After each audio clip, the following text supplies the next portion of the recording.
बिस्मिल्लाहिर्रहमानिर्रहीम। अस्सलाम वालेकुम अज़ीज़ तलबा। आज मैं आपके लिए लाई हूँ दरख्वास्त नवीसी। दरख्वास्त लिखने का इतना आसान तरीका लाई हूँ कि आपको पूरे नंबर हासिल करने से कोई नहीं रोक सकेगा। दरख्वास्त नवीसी, दरख्वास्त का मतलब होता है इनफरादी या इज्तिमाई मसला तहरीरी तौर पर किसी हाकिम मजाज या किसी अफसर तक पहुँचाना। नवीसी का मतलब होता है लिखना। यहाँ ऊपर दरख्वास्त नवीसी लिखने के बाद हम उन्वान लिखते हैं। उन्वान हमारा आज का क्या है? बनाम हेड मास्टर बराए रुखसत बीमारी। ठीक है। इसके बाद अगली ही लाइन में हम शुरू से लिखते हैं बखिदमत जनाब हेड मास्टर। अब यहाँ पे एक बहुत बड़ी गलती बता दूँ जो अक्सर तलबा करते हैं, जनाब के साथ साहब भी लगा देते हैं। जनाब और साहब में से सिर्फ एक चीज़ लगानी चाहिए, या जनाब लगाएं या साहब लगाएं, क्योंकि दोनों कलमा ताज़ीम हैं, दोनों को हम बार बार नहीं लगा सकते। बखिदमत जनाब हेड मास्टर लगाएं या बखिदमत हेड मास्टर साहब लगाएं। इसके बाद हम लगाते हैं सक्ता या वक्फ़ा की अलामत, जो कि क्या होती है, ये आप देख रहे होंगे, उल्टा कोमा, ये ज़रूर लगानी है। इसके बाद ज़ाहिर हम हेड मास्टर के नाम हैं तो ये स्कूल में है, हेड गवर्नमेंट हाई स्कूल अलिफ बे जीम। ठीक है। कभी भी हम स्कूल का नाम या अपने शहर का नाम नहीं लिखते। ये हमारा तर्ज़ तखातुब है, बखिदमत जनाब हेड मास्टर वक्फ़ा या सक्ता गवर्नमेंट हाई स्कूल अलिफ बे जीम। ठीक है। फिर उसके बाद उससे अगली ही लाइन में हम मार्कर से लिखते हैं उन्वान, फिर तफसीलिया का निशान। तफसीलिया का निशान क्या होता है? ये जो दो डॉट बने होते हैं ऊपर नीचे, इसे तफसीलिया का निशान कहते हैं। पेन से लिखें दरख्वास्त बराए रुखसत बीमारी। ये उन्वान लिखना बहुत ज़रूरी है। पहले की दरख्वास्तों में यहाँ पे उन्वान नहीं लिखा जाता था, लेकिन अब ये लाजमी करार दिया गया है कि बखिदमत जनाब हेड मास्टर की लाइन के नीचे वाली ही लाइन में आपने उन्वान लिखना है मार्कर से, और आगे तफसीलिया के निशान लगाकर उसके बाद लिखना है क्या हमारा उन्वान है, दरख्वास्त बराए रुखसत बीमारी। ठीक है। तीसरी ही लाइन में दरमियान में हम लिखते हैं जनाबे आली। क्या लिखते हैं? जनाबे आली। जनाबे आली हम किसी को पुकार रहे हैं। अब ये देखिए, यहाँ पर सबसे बड़ी एक गलती तलबा हमारे ये करते हैं कि जनाबे आली की यहाँ पे इधर आ जाए अगलातुल आम में जनाबे आलिया। ठीक, ये गलत है। जनाबे आली लिखकर उस पर खड़ी ज़बर लगा देना, ये भी गलत है। जनाबे आला, अलिफ आइन लाम छोटी एला, जनाबे आला, ये भी गलत है। और जनाबे अलिया, ये भी गलत। ये सारे हमारे, मैं इसे क्रॉस लगा रही हूँ, काटा का निशान लगा रही हूँ, ये सारे हमारे केस क्या हैं? गलत हैं। दुरुस्त सिर्फ ये है कि हमने जनाब लिखकर बे के नीचे ज़ेर लगानी है और आइन अलिफ आ लाम छोटी ली लिख देना है। जनाब लिखकर बे के नीचे ज़ेर और आइन अलिफ आ लाम छोटी ली, और उसके आगे क्या होता है? नदाइया की अलामत। नदाइया की अलामत आपको पता है किसी को पुकारने के लिए होती है, जिसे आप इंग्लिश में साइन ऑफ एक्सक्लेमेशन भी बोलते हैं। यहाँ तक हमारा आ गया, आपको समझ आ गया। उसके बाद लिखते हैं मोदबाना गुजारिश है। जब हम अब किसी को दरख्वास्त लिखते हैं तो उसकी आगाज़ या तमहीद ज़रूर बांधते हैं, और तमहीदी कलमात कुछ होते हैं। देखिए, सबसे पहले एक तो है मोदबाना गुजारिश है।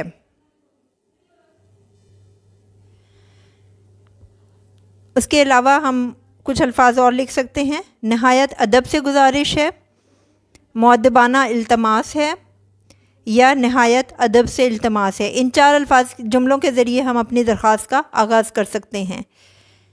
मैंने यहाँ पे लिखा है मुअद्दबाना गुजारिश है। अब यहाँ पे आ जाए एक और जो बहुत बड़ी गलती हमारे तलबा करते हैं, गुजारिश। गुजारिश लिखते हैं, बहुत सारे तलबा जो हैं गुजारिश जाल से लिखते हैं, गाफ जाल अलिफ रेशीन, जो कि मुकम्मल तौर पर गलत है।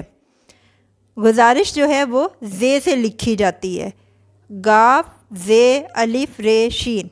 ठीक है। मुअद्दबाना गुजारिश है कि ये नई लाइन से शुरू किया है हमने, एक लफ्ज़ की जगह छोड़ के। मुअद्दबाना गुजारिश है कि मुझे कल से सख्त बुखार है।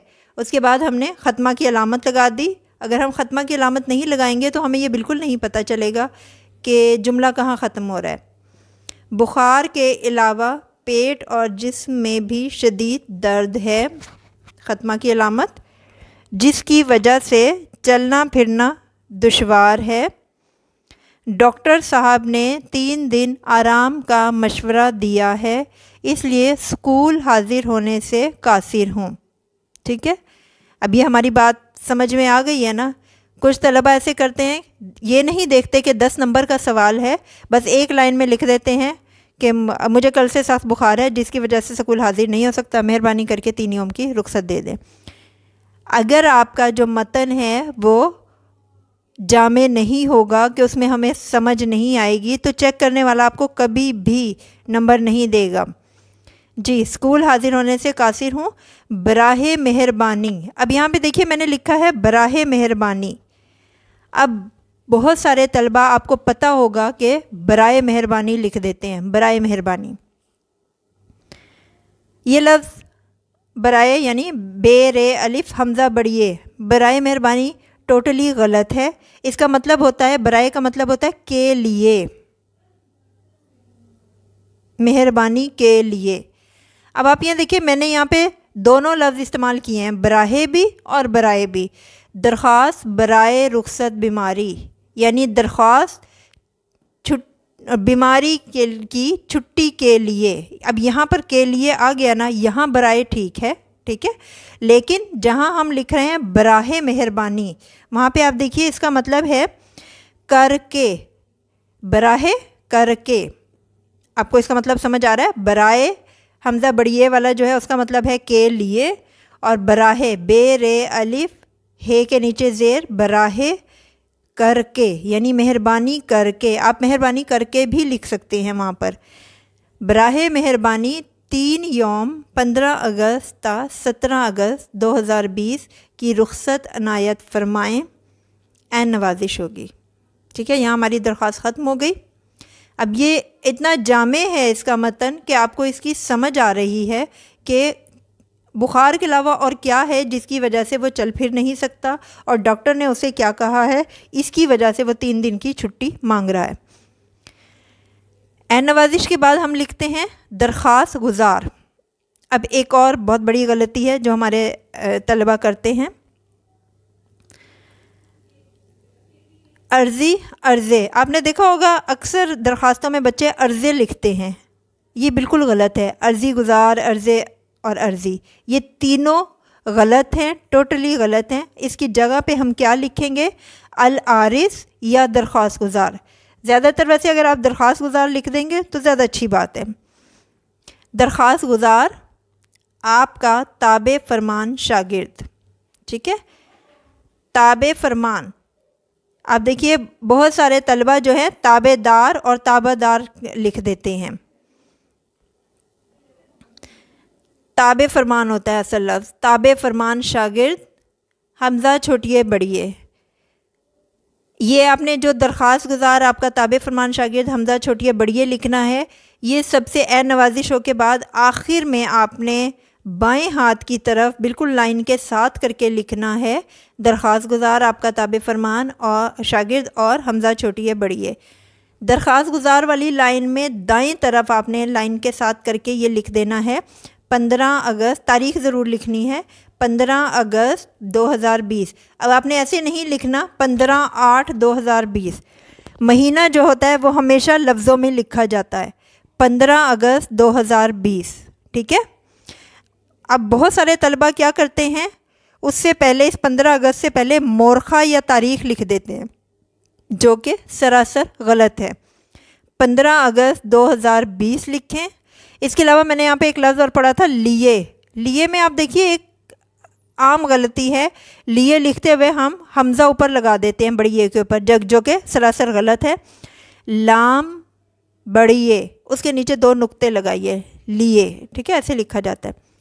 अब मैं आपको इसका थोड़े से नकात बता देती हूँ जो कि आपके लिए बहुत ज़रूरी हैं। दरख्वास्त हमेशा नए सफ़े से शुरू करें, क्योंकि अगर आप सफ़े के आखिर से शुरू करेंगे तो आधी दरख्वास्त किसी सफ़े पे होगी और आधी दरख्वास्त किसी सफ़े पे। हमेशा दरख्वास्त को नए सफ़े से शुरू करें। इसका जो तरीक़ाकार है उसको मुकम्मल तौर पर आपने अगर नहीं समझ के लिखा तो आपको उसके नंबर नहीं मिलेंगे। आप ये देखिए, दरख्वास्त के तरीक़ाकार के नंबरों की तकसीम को अगर आप समझ लेते हैं, जो हमने तर्ज़ तखातुब आपको बताया था, बखिदमत जनाब headmaster government high school Ali बेजीम, उसका आपके पास एक नंबर है। ठीक, अगर आप ये सही लिख देते हैं, ये एक नंबर आपसे कोई नहीं ले सकता। उसके बाद उन्वान लिखा, फिर जनाब आली का भी एक नंबर है आपके पास। ठीक है, ये 2 नंबर आपके पक्के हो गए। आखिर में जो हमने लिखा है, दरख्वास्त गुजार आपका ताबे फरमान हमज़ा छोटिए बड़िए, एक नंबर आपका यहाँ पे है, और जो तारीख़ लिखी है इसका एक नंबर आपका यहाँ पे है। अगर आप अपनी दरख्वास्त सही तरीके से लिखते हो तो ये 4 नंबर तो आपसे कोई छीन ही नहीं सकता। और यकीनन हमारे तलबा जो हैं वो अंदर जो मतन जो है वो भी बहुत अच्छा लिखते हैं। आप ये देखिए, मतन के 6 नंबर हैं, और अगर आपने जामे मतन लिखा है तो आपके ये नंबर आपसे कोई नहीं ले सकता, ये नंबर आपको मिलने ही मिलने हैं।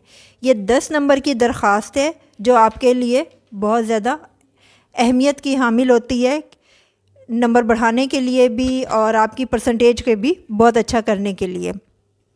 मुझे उम्मीद है अगर आप इस तरीक़ाकार पर अमल करेंगे तो आप नंबर बहुत आसानी के साथ हासिल कर सकते हैं।